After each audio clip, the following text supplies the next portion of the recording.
नमस्कार मित्रांनो, शुभविवाह मालिकेच्या येणाऱ्या भागांमध्ये जबरदस्त ट्विस्ट आपल्यासमोर येणार आहे. अखेर भूमीने महाजनांचं घर सोडल्यानंतर आता भूमी ही तिच्या माहेरी म्हणजेच माधवरावांकडे राहायला गेलेली असते आणि त्याच वेळेला आता माधवराव हे भूमीच्या डोळ्यात बघून म्हणतात की नाही, काहीतरी खोटं नक्कीच आहे जे तू माझ्यापासून लपवत आहेत. आता माधवरावांना भूमी सगळं सत्य सांगितल्यानंतर माधवराव हे भूमीला कशाप्रकारे सपोर्ट करणार आणि आकाश आणि भूमीमधला हा सगळा गैरसमज माधवराव दूर करून भूमी त्यांच्यासमोर सगळं सत्य कसं आणणार आणि ते सत्य आकाशला कसं पटणार आणि रागिणीचा खरा चेहरा आकाशसमोर कसा येणार हे सगळे आपल्याला या ट्विस्टमध्ये पाहायला मिळणार आहे. त्यामुळे व्हिडिओ शेवटपर्यंत नक्कीच बघा. तर मित्रांनो, आतापर्यंतच्या भागांमध्ये भूमी घर सोडून जाते. आजी आकाशला विनवणी करते की आकाश प्लीज तिला थांबव, परंतु आकाश काही थांबवत नाही. भूमी आता जेव्हा माहेरी येते तेव्हा माधवरावांचा आनंद गगनात मावत नाही. ते म्हणतात की बाळा, मला वाटलंच होतं की तू येशील नक्की, मला खरंच खूप आनंद झाला आहे. तेव्हा मग ते म्हणतात की बरं मला सांग, आकाशराव कुठे आहेत? तुमच्या दोघांचं खरं तर मला अभिनंदन करायचंच होतं. परंतु भूमी म्हणते की नाही बाबा, आकाश आलेला नाही. आता आकाश मात्र इथे खूपच टेन्शनमध्ये असतो. तो विचार करतो की हे काय झालं आहे, भूमी हे घर सोडून निघून गेली आहे आणि भूमी इतकं सगळं पोटतिडकीने सांगत होती, त्यात खरंच तथ्य असेल का की भूमीचा गैरसमज झाला आहे, मला खरंच काही कळायला मार्ग नाही, असं म्हणून आकाश निघून जातो. तर इथे भूमी त्याला जे जे काही सांगत होती ते त्याला आठवत असतं आणि त्याने त्याचं डोकं आणखीनच ठणकू लागलेलं असतं. तर इथे माधवराव म्हणतात की अगं भूमी बाळा, तू इथेच उभी राहणार आहेस का? चल आपण आतमध्ये जाऊया, आता सध्या तुला असं थकून चालणार नाही, चल आराम कर. त्याच वेळेला इथे बाबांना खोटं सांगितलं म्हणून भूमीचं मन तिला खूप खात असतं. भूमी जेव्हा घरी येते तेव्हा नीलांबरी तिचं अगदी कौतुकाने स्वागत न करता कसं तरी स्वागत करते, म्हणजे अगदी मनाच्या विरोधात तिचं ती स्वागत करते, तिला हळद कुंकू देते आणि बसवते. त्याच वेळेला आता माधवराव म्हणतात की बाळा बैस, तू पाणी घे. तेव्हा ते म्हणतात की मला सांग काय झालं आहे, तू म्हणतेस की आकाशराव तुला सोडायला आले नाहीत, तर मग नेमकं असं काय घडलं? आणि तुझा चेहराच मला सांगतोय की नक्कीच काहीतरी झालं आहे आणि तू बॅग वगैरे घेऊन आली आहेस. तेव्हा मग ती म्हणते की हो बाबा, त्या घरातून मी निघून आली. हे ऐकल्यानंतर नीलांबरी म्हणते की काय, त्या घरातून तू निघून आलीस म्हणजे काही कळतंय का तुला? अगं भूमी, तू काय बोलतेस? आता तू 2 जीवांची आहेस आणि तू अशा अवस्थेमध्ये इथे कशी काय आलीस आणि तू असं काय केलंस? जेव्हा ते तुला असं घरातून काढून दिलंय, त्यांनी तुला घरातून का काढलंय? तेव्हा भूमी म्हणते की नाही, मला त्यांनी घरातून काढलेले नाही, मी स्वतः ते घर सोडून निघून आलेली आहे. हे ऐकल्यावर मात्र आता माधवरावांना धक्का बसतो. ते म्हणतात की काय भूमी, ते घर सोडून तू आलीस, असं काय घडलं? मला म्हणू देखील काय बोलली नाही, इतके दिवस काय नेमकं घडत होतं? त्याच वेळेला ती म्हणते की बाबा, खरंच खूप घडलं इतक्या दिवसांमध्ये, न पटण्यासारखं आहे. मलाही या सगळ्याचा खूप धक्का बसलेला आहे. तर इथे आकाशला मात्र भूमीची खूप आठवण येत असते. आकाश काहीही खातपीत नाही, तो रूममध्ये येऊन बसतो आणि भूमीची आठवण काढत असतो. जेव्हा भूमीच्या गुड न्यूजची बातमी कळते तेव्हा आकाश आणि भूमी दोघांनी मिळून सेल्फी काढलेला असतो. तर सगळे क्षण त्याला आठवत असतात आणि त्याला खूप त्रास होत असतो. तो म्हणतो की भूमी, तू असं का केलंस, असं का वागलीस तू? इतकं सगळं चांगलं घरात घडत असताना, आपल्या बाळाच्या बातमी आले असताना तू असं का वागलीस, असं का केलंस तू? काही झालं तरी हा आपला आनंद एकत्रित होता, परंतु आपण तो वेगवेगळा एन्जॉय कसं करणार आहोत भूमी? तर इथे भूमी म्हणते की बाबा, त्या घरातून मी घर सोडून निघून आली. माधवराव म्हणतात की तू इथे आलीस त्याबद्दल माझा काही एक आक्षेप नाही, तुझ्यावर माझा पूर्ण विश्वास आहे. तू जे काही पाऊल उचलशील ते अत्यंत योग्यच असेल, त्याबद्दल मला तिळमात्रही शंका नाही. परंतु असं काय घडलं? तेव्हा मग आता तिथे नीलांबरी उभी असते. नीलांबरीचं तोंड मात्र वाकडं असतं, ती मध्ये मध्ये पुटपुटत असते.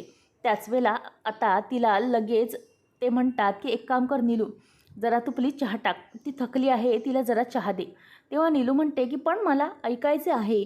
तेव्हा ते म्हणतात की जा, मी तुला नंतर वाटलं सगळं सांगतो, परंतु तू आता जा, असं म्हणून ते नीलांबरीला बाजूला करून देतात.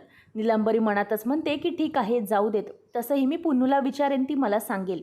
नंतर मग बाबा म्हणतात की बोल आता काय झालं आहे? भूमी म्हणते की बाबा, एक खूप मोठा प्रॉब्लेम झालेला आहे, तो म्हणजे रागिनी आत्या. तेव्हा मग ते म्हणतात की काय आत्याचं काय? त्या तर खरंच खूप चांगल्या आहेत, इनफॅक्ट त्यांनीच तर तुझं आणि आकाशरावांचं लग्न जुळवून दिलं आहे ना. त्याच वेळेला लगेच तिथे प्रशांत येतो आणि प्रशांत म्हणतो की ताई, तू इथे? तेव्हा भूमी म्हणते की हो प्रशांत, मी तुझ्याशी बोलते सगळं सविस्तर. नंतर मग आता भूमी ही बाबांना सांगत असते की इतक्या सगळ्या गोष्टी घडलेल्या आहेत. रागिनी आत्याच आमच्या जीवावर उठल्यात आणि सगळं काही घडवण्याच्या मागे रागिनी आत्याच आहेत. हे सगळं ती सांगते आणि हे ऐकल्यावर माधवरावांना मात्र मोठा धक्का बसतो. आता हे ऐकल्यानंतर ते म्हणतात की भूमी बाळा तू जा, तू आराम कर खोलीमध्ये, आपण याबद्दल नंतर बोलूया. नंतर भूमी जेव्हा खोलीमध्ये आराम करायला जाते तेव्हा तिला सगळ्या गोष्टी आठवत असतात. तिला मॅडमने म्हणजेच डॉक्टरांनी जी गुड न्यूज दिलेली असते त्यानंतर तिला जो काही आनंद झालेला असतो ते सगळं काही तिला आठवत असतं आणि त्याने तिला आता खूपच वाईट वाटत असतं. भूमी आता म्हणते की नाही, आता काही झालं तरीही रडायचं नाही, कारण रडल्याने माझ्या बाळाला त्रास होईल, म्हणून ती स्वतःचे डोळे पुसते. आणि आता भूमीच्या लक्षात आलेलं असतं की माझी डॉक्टरांची अपॉइंटमेंट आहे, बाळाला चेकअपसाठी घेऊन जायचं आहे, म्हणजे आता नक्की काय आहे सिच्युएशन ते सगळं बघायचं आहे. म्हणून भूमी आता माधवरावांना सांगून निघते. तर इथे नर्स ही अजूनही भूमी देसाई म्हणजेच भूमी महाजन आलेली नाही यासाठी आकाशला फोन करते आणि म्हणते की हे बघा, तुमचा आज नंबर आहे, तुम्हाला OPDसाठी त्यांना म्हणजेच तुमच्या मिसेसला घेऊन यायचं आहे ना, तर आज डॉक्टर अवेलेबल आहेत आणि तसेच तुम्हाला डेट देखील दिली आहे, म्हणून तुम्हाला आज यायचे आहे.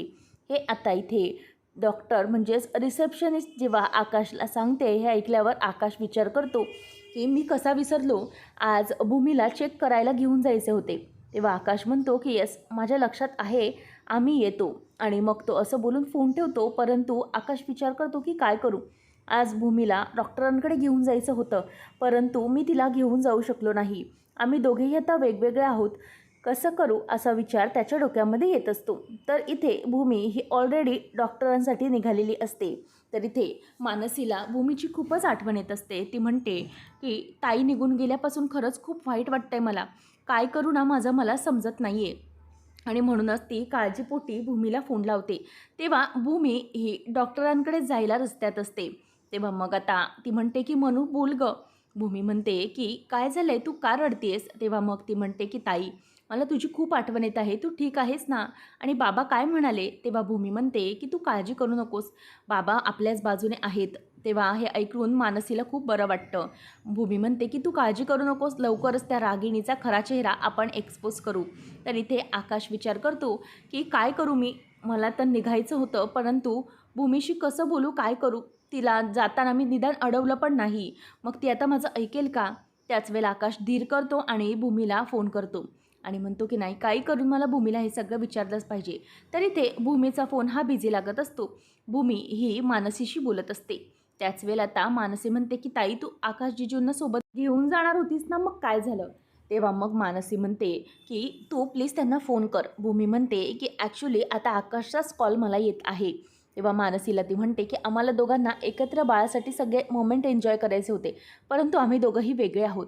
आता भूमी ही हॉस्पिटलपर्यंत पोचलेली असते आणि त्याच वेळेला समोर तिला आकाश दिसतो. आता भूमीचा विचार करून आकाश हॉस्पिटलपर्यंत मात्र धावघेत येतो.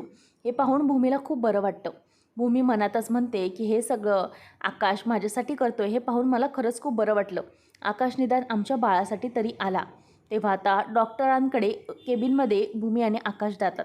तेव्हा ती दोघांचंही अभिनंदन पुन्हा करते. नंतर भूमीला ती चेक करते आणि चेक केल्यानंतर सांगते की हे बघा मिसेस महाजन, तुम्ही ओके आहात, परंतु तुम्ही कोणत्याही प्रकारचा स्ट्रेस घेऊ नका. आता तुमच्या या करंट सिच्युएशनमधून असं वाटतं आहे की तुम्हाला कोणता तरी स्ट्रेस आहे, तो तुम्ही अजिबात घेऊ नका आणि सगळं काही बाजूला करा. तुमच्या बाळाच्या वाढीसाठी या सगळ्या गोष्टी अत्यंत महत्त्वाच्या आहेत, म्हणून तुम्ही कोणत्याही प्रकारचा आता स्ट्रेस घ्यायचा नाही, स्वतःची काळजी घ्यायची आहे. तेव्हा आता आकाश हा भूमीला म्हणतो की भूमी, मला कळतं आहे की तुला या सगळ्याचा त्रास होतो आहे, परंतु याचा परिणाम तू आपल्या प्लीज बाळावर होऊ देऊ नकोस.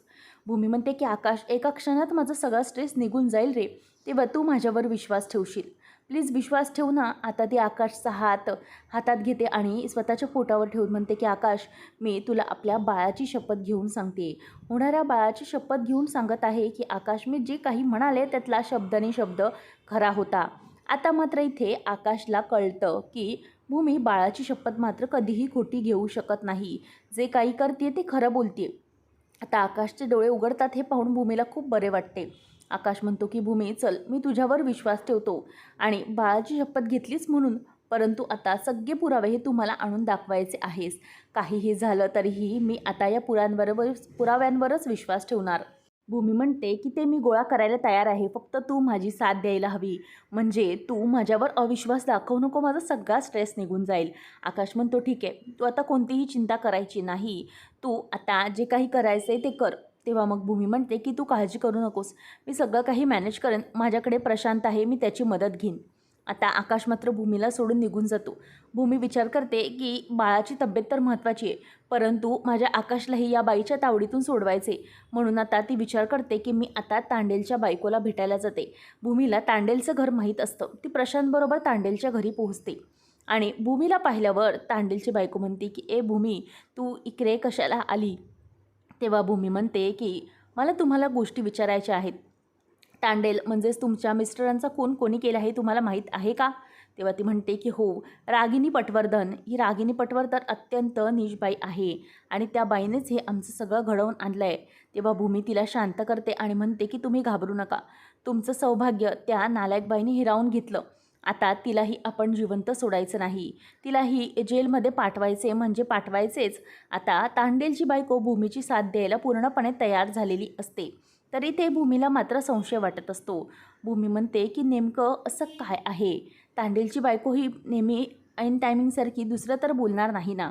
त्याच वेळेला इथे आता तांडेलची बायको म्हणते की तू घाबरू नको, मी तुझी सोबत करायला तयार आहे. भूमीला एकतर पुरावा रागिनीच्या विरोधात सापडलेला असतो.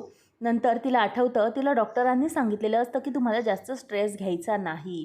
म्हणूनच आता भूमी हे आकाशचं बोलणं आठवते की तुझ्याकडे काही पुरावे असतील तर ते मला दे. नंतर भूमी विचार करते की काही झालं तरीही या गोष्टी आता मला शोधल्याच पाहिजेत. आता पुढचा विचार काय, तर ऑफिस, असं भूमीला आठवतं. ऑफिसमध्ये नक्कीच काहीतरी सापडेल असा विचार ती करत असते. तर इकडे जेव्हा आकाश घरी येतो तेव्हा रागिनी म्हणते की आकाश तू कुठे गेला होतास? आकाश म्हणतो की मी भूमीसोबत गेलो होतो डॉक्टरकडे.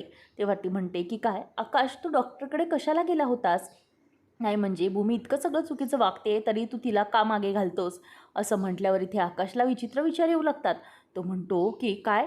नाही म्हणजे की आत्तापर्यंत मला सांगत होती की भूमीची काळजी घे, तिच्यासोबत राहा, परंतु भूमी घर सोडून निघून गेली, आत्याचे विचार बदलले. तेव्हा इथे आकाशला जरासा डाऊट येतो.